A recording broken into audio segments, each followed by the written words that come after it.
So how have you been enjoying this long journey?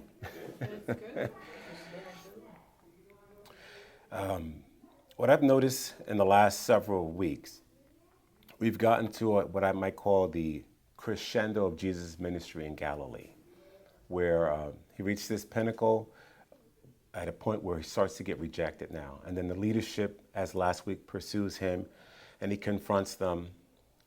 Actually, they confront him and he responds back to them regarding God's commands versus their traditions. And now he's going to actually take some time and spend some time, not necessarily in Galilee, but we don't know the amount of time he spent in Gentile territory. Most people aren't even aware that Jesus spends several weeks or even months in Gentile territory in this last year. Did you know that? Interesting, right? I'm going to pull it up on the map so you can see where this is going. So on the map right here, as you can see, the Lake of Galilee. When everything happened, his operations is at Capernaum, as you can see by the Lake of Galilee. We're going to begin with the woman at Tyre and Sidon who comes begging for Jesus to heal her daughter, right? Look at the region of Tyre and Sidon, how far away it is. And this is Gentile territory by the coastline. See the Mediterranean Sea? Okay. So if you look over here, Tyre, and then way up top where it says Sidon. Yep. Those are the areas that Jesus is going to go. Now, from Capernaum to Tyre is about 50 miles on foot. And then he's going to go up north to Sidon. As you can see, we're going to follow the red line. Then he comes down over the mountainous terrain. He comes way back down, and he'll be at the Decapolis. So he's going to spend a lot of time with the 12, really discipling them. There is no recorded great teachings of Jesus in the Gentile area. But this is time that while he's there, he's going to feed the 4,000. Guess where? In Gentile territory. That's why I said to you before, a couple of weeks back, when he fed the 5,000, it was the Jews that he fed. This takes place, we're not going to do it this week, but in a week or two. He's going to be with the Gentiles for 3 straight days. 3 straight days. And eventually, he's the same story again. You feed him, he tells his disciples. And it's going to come to the point where he begins to feed them because he doesn't want to send them away. And it's interesting, it's Gentiles he's doing it to. And in this conversation that he has with the woman, the Syrophoenician woman, there's going to be some controversial statements. And I say controversial because we've made it controversial through interpretation of comments about Jesus only coming to the Jews only, and he wasn't meant for the Gentiles. I'm going to discuss that today. And because of interpretation, they've made that a controversial thing. Not that Jesus made it controversial. And I'll show you through Scripture that salvation was meant for all the ends of the earth. And Israel, if they would have done what God had instructed them to do, even from the book of the law, you'll see it in the book of the law, that if they would have done what God said to do, they would have been a light to other nations. And God said that people would have saw them and said, they're people of wisdom and understanding. And that would have led them saying, there's something peculiar about these people. They're going to want to know their God. Right. But they chose to follow after other gods. And eventually Israel fell. And then eventually we know that Judea fell. Jerusalem fell, the southern kingdom. And eventually when they come back, they truly distanced themselves from the Gentile world because they don't want to fall again. So they took things to the point where they stood away from the Gentiles. They ostracized. They called them dogs. And I'm going to use that word today and show you that Scripture uses it under 2 different words, the word dog. And Jesus uses it. I'm going to tell you which one he uses. He uses it twice and which context he uses it in. But salvation was meant for all the ends of the earth. But there's a principle. First for Israel, then for the rest of the world. Case in point. When Adam first blew it, God was communicating with man. There was no Israel. There was no Adam. There was no Abraham. There was no one. It was just God and man. And when Adam blew it, God kept on talking. First thing he said was, Adam, where are you? He kept communicating. And when God obviously gave us his first writing, it was the 10 Commandments, right? The first thing he ever wrote. And then, of course, Moses wrote down for us what we have as the first 5 books of Moses, the Pentateuch. And so what we have there is a collection of God's revelation to mankind that he's communicating to man. But he chose a person, Abraham, and eventually it came down to Moses recording everything for us, encapsulating it for us. And then it went on. They chose a special people. And these people were supposed to be a special people for a purpose. And if they would have done that purpose, all of mankind, they would have been a light unto other nations. That's how Isaiah records it. And it was a promise for all the world to see. So when Jesus comes on the scene and he has this conversation with the Syrophoenician woman, there's a key phrase that I'm going to bring out. I don't want to say it yet. I'll wait until we get to that line. So I'm going to, like last week, this is a narrative. So we're going to go through the narrative. I'm going to point everything out as we go along the way. So it makes a lot of sense. But you can see the map. Jesus leaves Capernaum. He's going to head up to the region of Sidon and Tyre. And so this is a long journey. But let's take a look at the scriptures here. So we're going to start in the 2 areas are Matthew and Mark. Matthew is Matthew 15, verses 21 through 28, and Mark records it in chapter 7, verses 24 through 30. In Matthew's account, Jesus, he went out from where he was. Remember, he was being confronted by the leaders of Israel who came up pursuing him, and we read that last week. So he departs and he goes to the region of Tyre and Sidon. So in Matthew 15, verse 21, we read, and Jesus went away from there where he was last week, and he withdrew. He wanted private time. He didn't get private time. Remember when he told the disciples before he fed the 5,000, he wanted to have some private time? He never got that moment with them. It was constant interruption. Constant. So he went to the Gentile land to get this private time. 50 miles later. Okay? What a journey on foot. Have you walked 50 miles? Just put yourself in that experience. I'm just trying to say, we have the luxury of cars. We take it for granted, right? Yeah. So he withdrew to the district of Tyre and Sidon. Mark says it in verse 24. And from there he arose and he went away to the region of Tyre and Sidon. Notice what Mark says, a little bit more details. And he entered a house. What else does it say? He did not want anyone to know about it. Again, private time. He didn't want anyone to know. But it said, yet he could not be hidden. Jesus walking in town with an entourage of 12 guys. Couldn't hide that. By himself, maybe, with 12 guys, 13 guys walking around. We know this guy. We've heard of him. Okay, just consider what's happening. So he went to this house.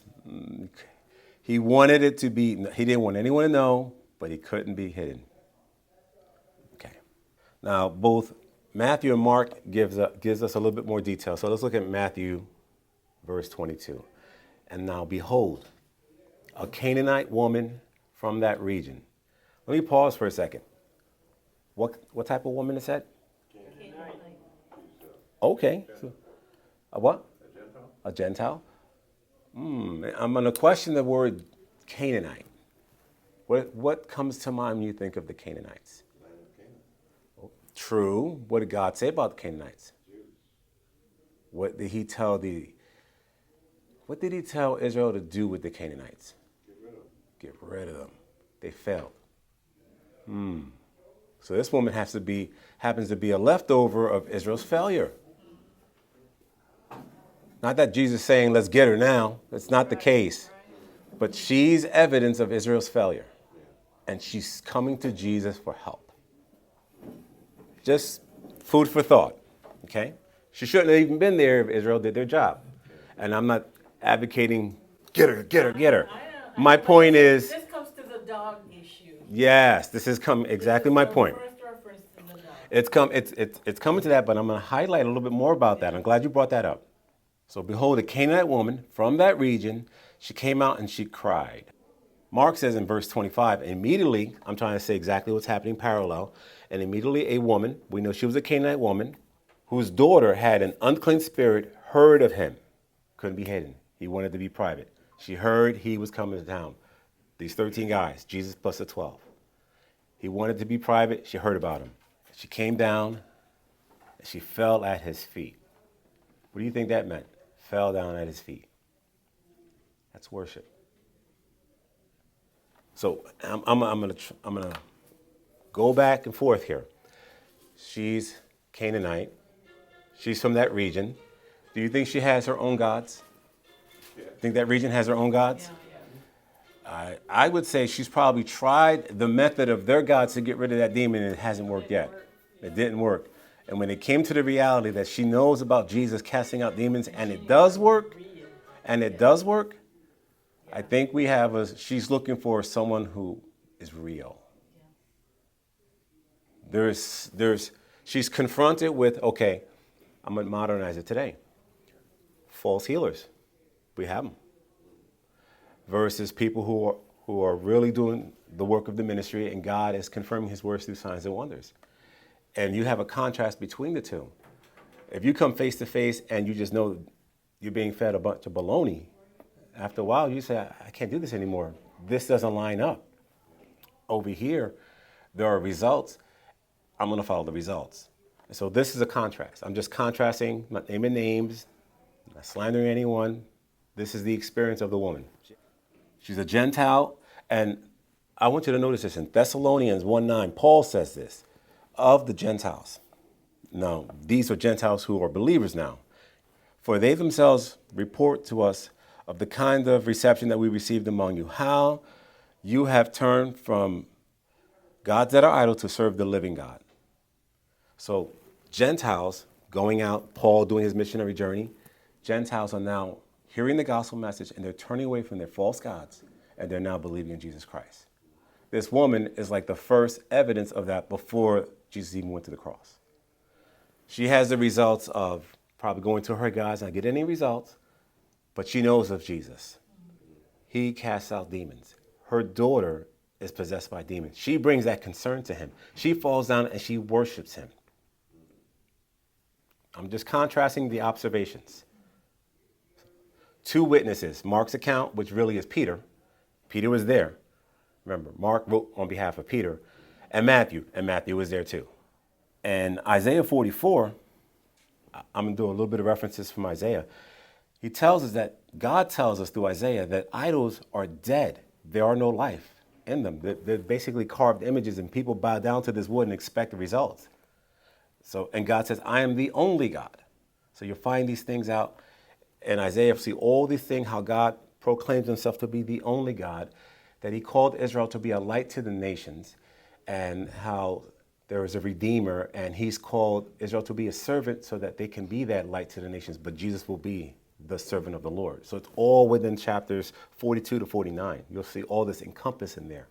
One thing you notice about this, and we haven't gotten to yet, there's a comment that Jesus says about this woman, that she has great faith. You've heard that, right? Oh, woman, great is your faith. That word great is the word mega, like mega millions, right? Mega. This woman has mega faith, great faith. And so we're going to discover what I believe why Jesus didn't answer her immediately. I believe Jesus didn't answer her immediately for two reasons. One, he wanted to test this faith to see if it was genuine. And also, he's preparing the 12 to go out and to do the Great Commission one day. So he's got 1 year left to do this. And they need to recognize what great faith is. They need to recognize what real saving faith is, so that when people come to salvation, they can recognize it. Other than that, they're oblivious to it because this is a Gentile. And only two people that Jesus is quoted as saying having great faith, guess who they were? Yeah. Both Gentiles. He didn't even say that of his own people. Why? Interesting.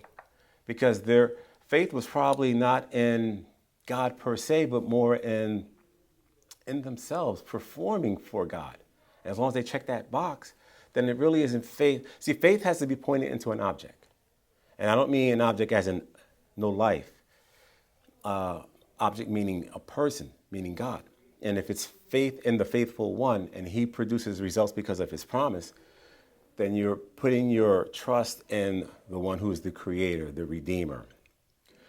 But if, say, for example, there are people that say there is no God. I trust just what I see. Okay, great. You trust what you see. Then basically you're putting faith in yourself, because you're trusting only in your abilities and what you're capable of doing and not doing. I would just say you're putting your faith in chance. Ultimately, the chance that you can get it right and chance you're going to get it wrong. That's no faith at all. That's the here and now. Very, very limited faith. It's faith. That's bad faith. Weak faith.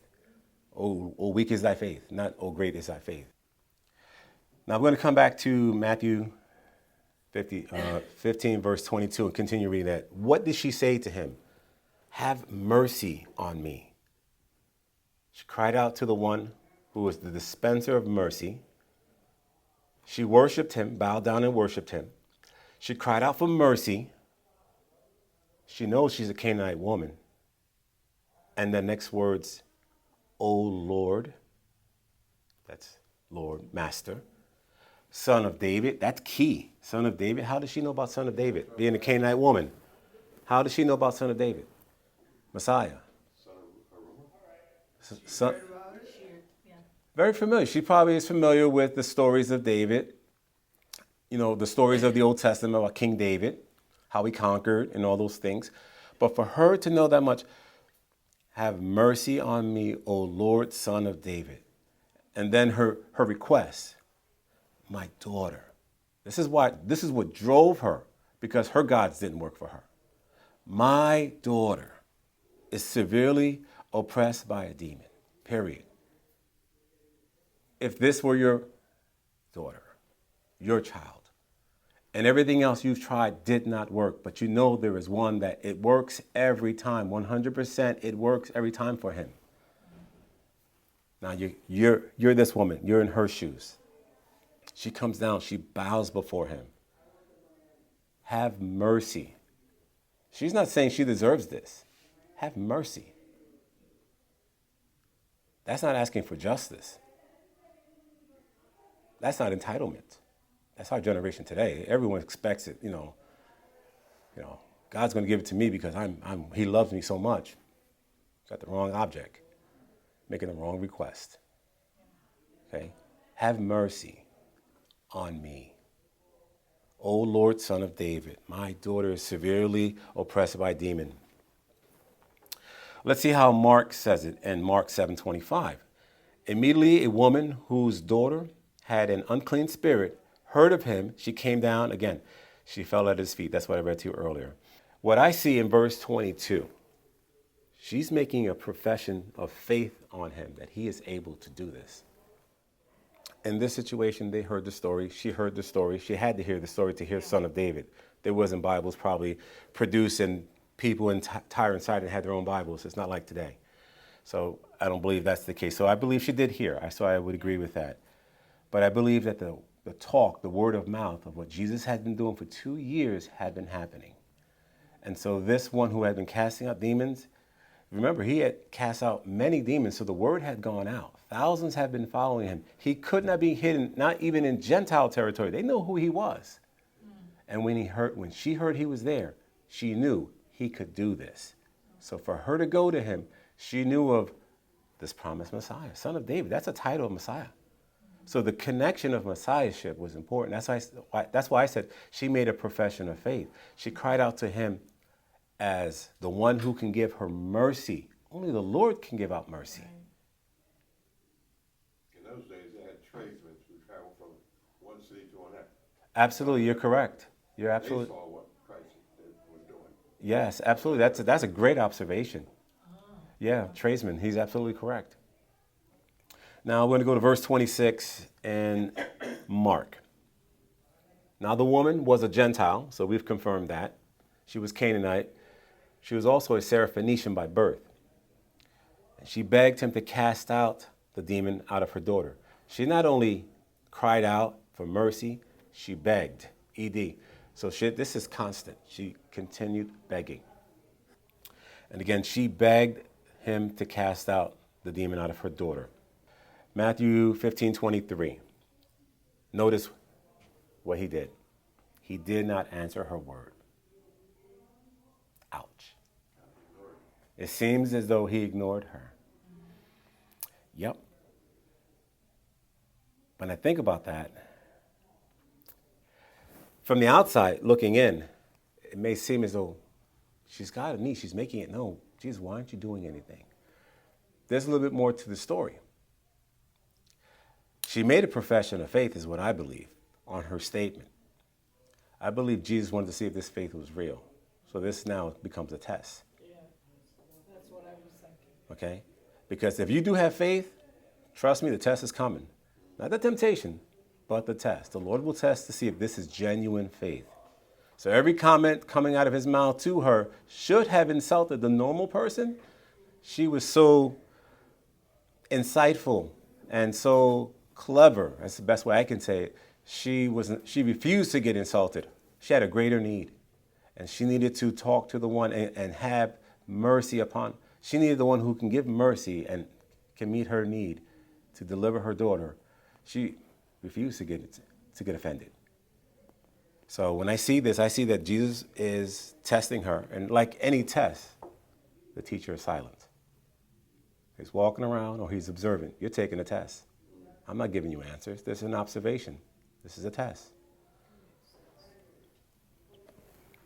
And at the same time, I believe that Jesus was giving the 12 who were there an opportunity to identify through observation on this woman what real great faith is like. So they can see it when they're out ministering on the Great Commission a year later would come.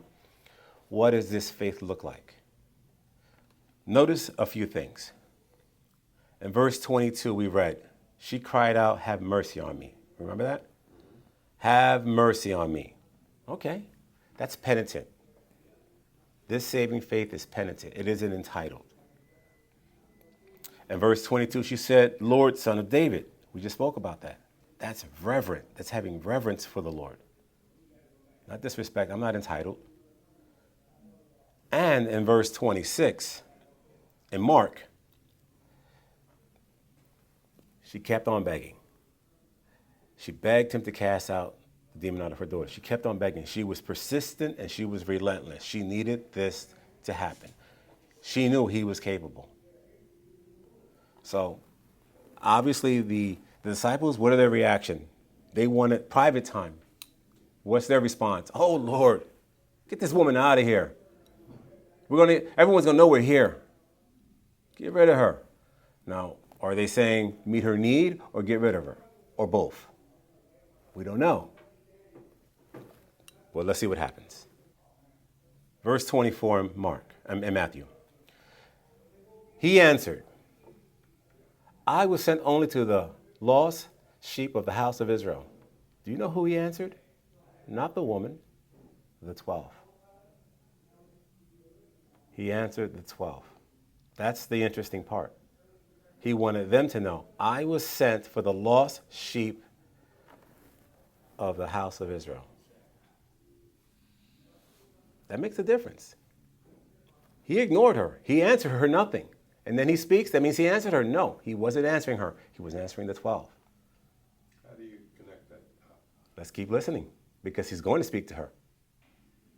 But she came and she knelt before him saying, Lord, help me.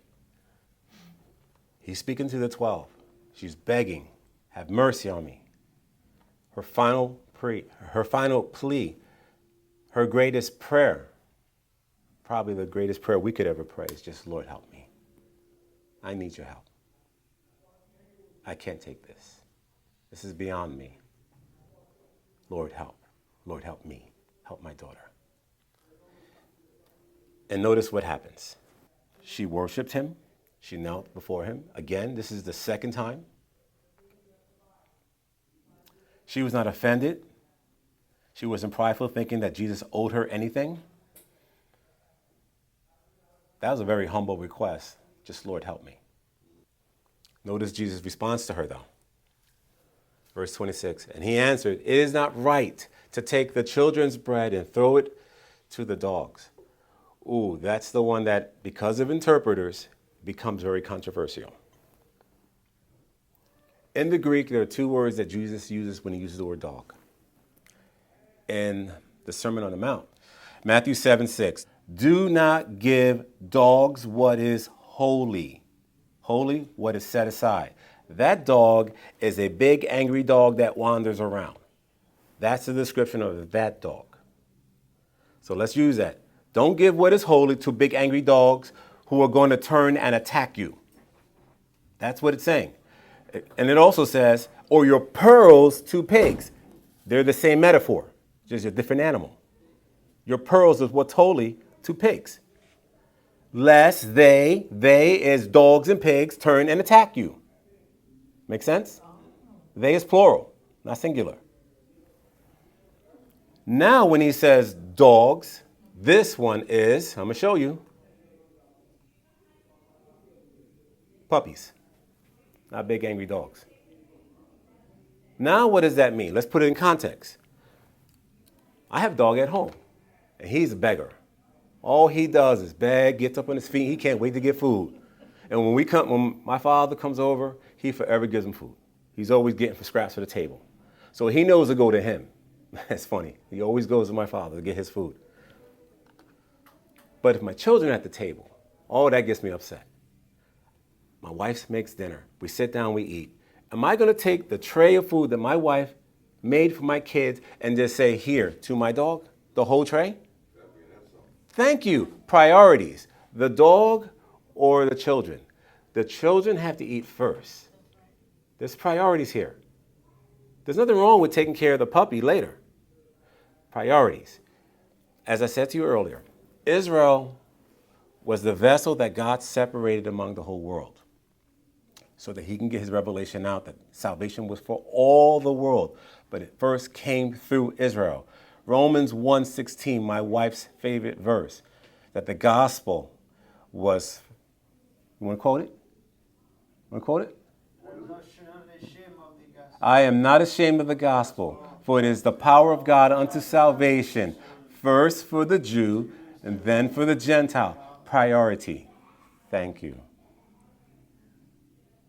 It's the sense of... That's a recurring theme throughout Paul's letters. And that's a recurring theme because it's an Old Testament hope written down for us in the book of Isaiah and actually taught in the law. But Israel failed to fulfill that. They got to the point where they isolated themselves from the Gentile and then became hostile to the Gentiles, and Jesus was never that way. He didn't isolate, and nor was he hostile. And so Jesus had to teach his 12 not to be that way. So when the Great Commission came and they saw in Gentile land what great faith was, how to respond to that. He had to teach them, not in their territory, in another territory, Gentile land, how to deal and respond to great faith. And he's testing her at the same time he's teaching them. This is simultaneously going on. Little puppies. He didn't insult her. Today, oh yeah. Everyone would have said, what? I'm walking away. A greater need. Have mercy on me. My daughter is severely possessed by a demon. Oh Lord, help me. She bows down and she worships him. Let's look at what Mark says in Mark 7, verse 27. Notice. And he said to her, same statement, a little more details. Let the children be fed last. Thank you. Priority. That's the key. First. For it's not right to take the children's bread, their meal, and throw it to the puppies. First. Priorities. Let's get the gospel out, because what he's saying is God has made himself known through Jesus Christ, became incarnate, okay? And he's trying to get the lost sheep of Israel back into right relationship with God, because the apostate leadership of Israel were still misleading them. And so Jesus is calling them out as hypocrites for their false teachings and their traditions of men. And as he's trying to get them restored and get their eyes open, many within a year's time are going to cry out for his death. But he will have enough to get his message out. He'll have the 12. He'll have the 120. He'll have the 500 who are going to see him before he goes up into heaven, to get the gospel message out, to turn the world upside down, to respond to the gospel, okay, to the kingdom message. It will take place. We are byproducts of that it happened.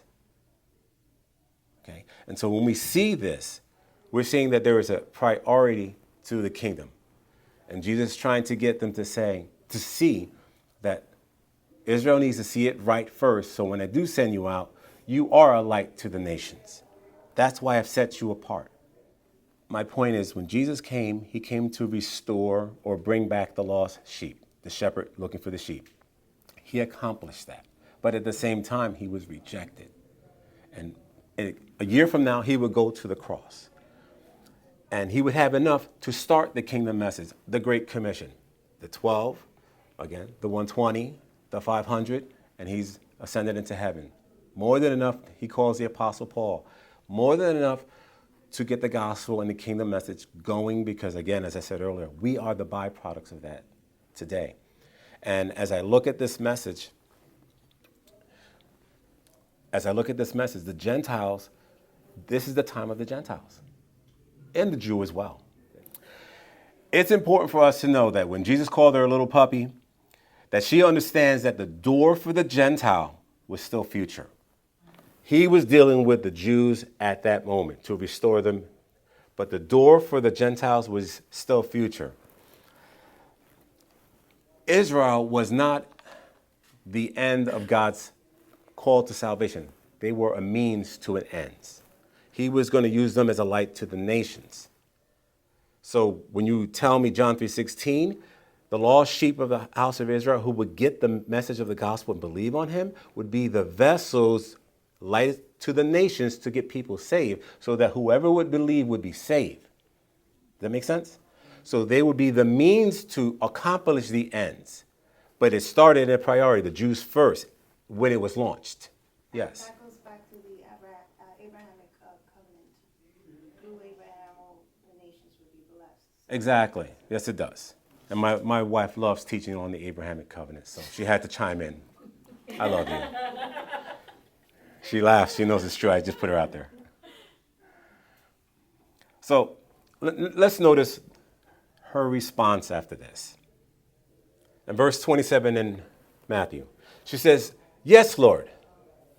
Yet even the dogs eat the crumbs that fall from their master's table." She understood the priority. She wasn't offended. She understood puppy. It wasn't his mean dog. In English, we hear dog. That isn't the mean dog version. If we went back to Matthew, the one I read to you earlier, that will attack you. This is not a dog that attacked you. This is a dog that's looking for scraps and crumbs under the table. And then we also read in Mark's account, and she answered, "Yes, Lord, even the dogs under the table eat the children's crumbs." She understood the priority. She wasn't offended. She stood in her place of humility, waiting on her request to be met by Jesus.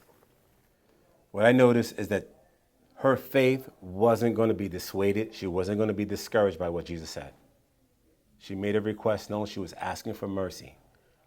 Today, people would have been so prideful. It would have been detected through that test, walked away. But her real faith was being tested. No pride. Have mercy. My daughter is demon possessed. Lord, please help. She was not going to be persuaded or discouraged. Humility. Pride goes before the fall. That was not the situation here. She passed that test. Absolutely. Yes, she did. And what was Jesus' response to her? Verse 29. "For this statement, you may go your way. The demon has left your daughter." That's in Mark's account. And then we read in Matthew, "Then Jesus answered her, 'O woman, great, mega is your faith.'" There it is, mega. Great, highly, large, mighty, strong. Mega is that faith. "Be it done to you as you desire." She made that desire known. And her daughter was healed instantly. Okay? So when I'm reading through this, I saw so many details that I normally would not see. And to me, the details mattered most. That her faith was professed. Jesus tested that faith. And at the same time, he was demonstrating to the disciples how to observe faith that really is trusting him, not just looking for something to be met, but true saving faith, like the type of faith that gets you saved, gets you brought into the kingdom. It was tested. What does the scripture say about faith? It will be tested. It will be tested. Her test came right there at the table. She passed that test. And the disciples were the ones that told Jesus, get rid of her. We don't want her around here. Because they were taught to isolate themselves, stay away from the Gentiles, don't make us unclean. Again, that's the tradition of the elders that taught them that stuff. And then they had to go through this purification process because of her. But you're in their land. Forget about it. And they're going to be there for 150 miles.